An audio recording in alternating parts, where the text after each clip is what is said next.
नमस्कार, स्वागत है आपका एमपीपीएससी क्लासेस के ऑनलाइन स्टडी प्लेटफ़ॉर्म पे। तो आज हम हमारी जो पेपर थर्ड की यूनिट 1 को कर रहे हैं, उसके आगे बढ़ते हुए वराहमिहिर को आज कवर करेंगे। वराहमिहिर जो हमारा फर्स्ट यूनिट का नेक्स्ट टॉपिक है, तो आज इसको हम कवर कर रहे हैं। तो देखिए, सबसे पहले वराहमिहिर के बारे में समझ लीजिए। वराहमिहिर जो थे, वो बहुत ही प्राचीन भारत के बहुत ही प्रतिभाशाली एक जिसको कह सकते हैं अ इन्हें हम खगोल शास्त्री भी कह सकते हैं, गणितज्ञ भी कह सकते हैं और बहुत सारी विधाओं में ये पारंगत थे। बहुत बड़े विद्वान हुए हैं, ठीक है? तो वराहमिहिर हमारा टॉपिक है पीएससी में और इसके ऊपर क्वेश्चन जो है, मुझे ऐसा लगता है हो सकता है ये 2 मार्कर या आपके 3 मार्कर 2 मार्कर, 5 मार्कर, 11 मार्कर में ये क्वेश्चन इसके बन सकते हैं। तो हम स्टार्ट करते हैं वराहमिहिर को। सबसे पहले वराहमिहिर के बारे में हमको समझ लेना है इनका व्यक्तिगत विवरण। तो इनका जन्म कब हुआ था? इनका जन्म जो है 505 सेंचुरी में हुआ था। 505 बीसी में अप्रॉक्सिमेटली, ये हिंदी इंग्लिश दोनों में लिया हुआ है, आप अपने हिसाब से समझ लीजिएगा। ठीक है, तो इनका जन्म जो है 505 में हुआ था, मृत्यु इनकी जो है वो 558 में हुई थी और इसके बाद में जन्म 505 में हुआ था, मृत्यु 587 में हुई थी। इनके पिता जो हैं वो आदित्य दास थे और व्यवसाय जो है इनका खगोल शास्त्री, गणितज्ञ, ज्योतिष और विद्वान के रूप में था। तो इस तरह से ये एक हमने ब्रीफिंग में जो है इनकी बेसिक इन्फॉर्मेशन दे दी।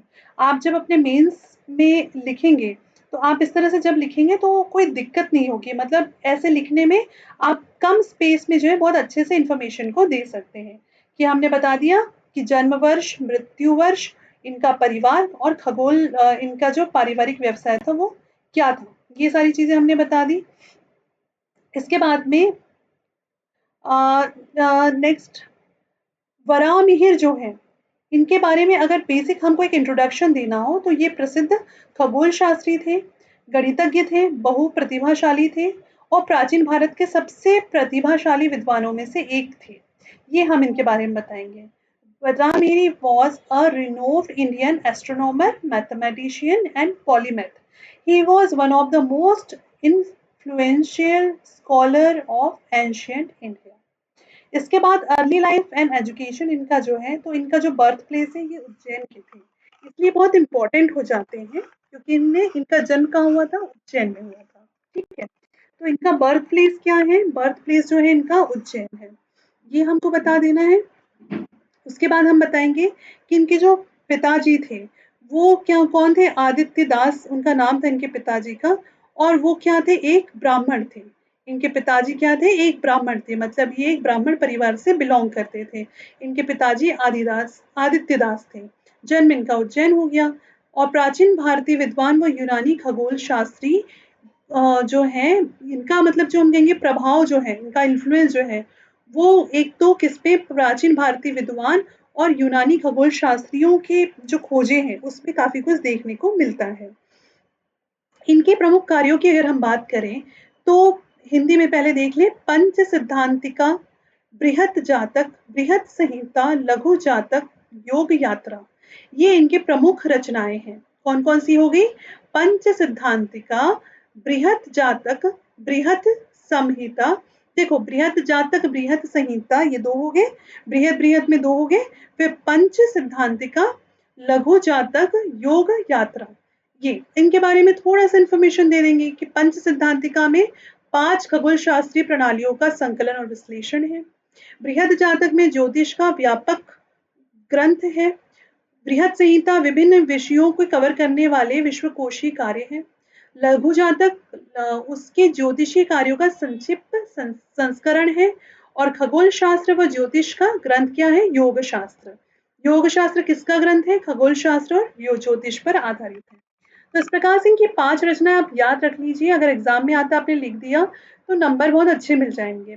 तो कौन कौन सी होगी? एक बार नाम रिपीट कर रही हूँ। पंच सिद्धांतिका याद कर लीजिए, उसके बाद बृहद जातक, बृहद संहिता, लघु जातक और देखिए जातक में भी बृहद और लघु जातक हो गया और बृहद में दो हो गई, जातक और संहिता, और जातक जातक में क्या हो गया? बृहद और लघु जातक, है ना? तो ऐसे ये 3 नाम तो बहुत अच्छे से याद हो जाएंगे।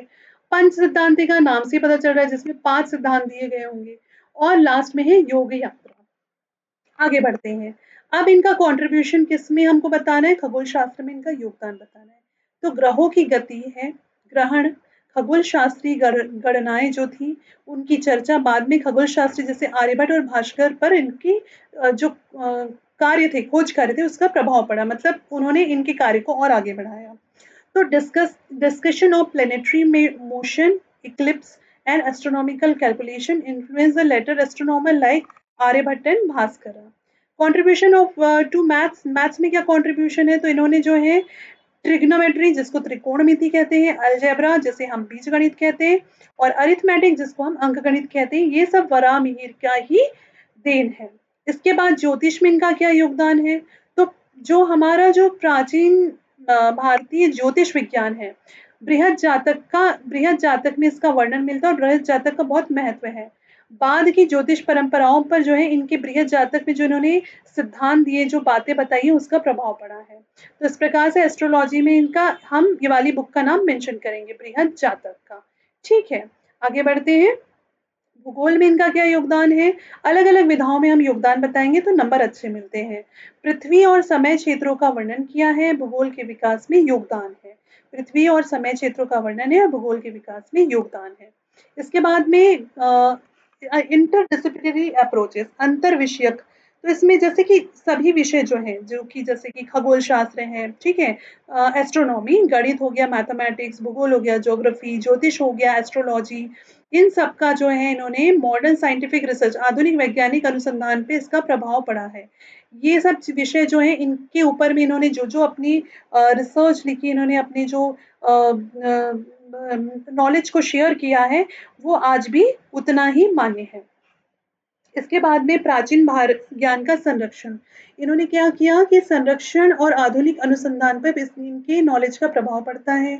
जब इस्लाम और यूरोपीय विद्वान भारत में आए, तो उन्होंने जब इनकी रचनाएं पढ़ी, तो उनके ऊपर भी इनका प्रभाव पड़ा, और वो यहाँ से उस नॉलेज को अपने साथ ले गए और आगे काम किया। तो प्राचीन भारतीय विद्वता का महत्व जो है देखने को मिलता है। अब मध्य प्रदेश में वराहमिहिर की विरासत क्या है, तो बर्थ प्लेस इनका क्या है, अवंतिका है, नियर उज्जैन।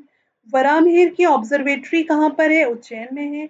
जंतर मंतर उज्जैन में, और एनुअल फेस्टिवल होता है वराहमिहिर जयंती। तो देखिए, मध्य प्रदेश में हम ये कैसे फैक्ट्स याद रख सकते हैं, हो सकता है वराह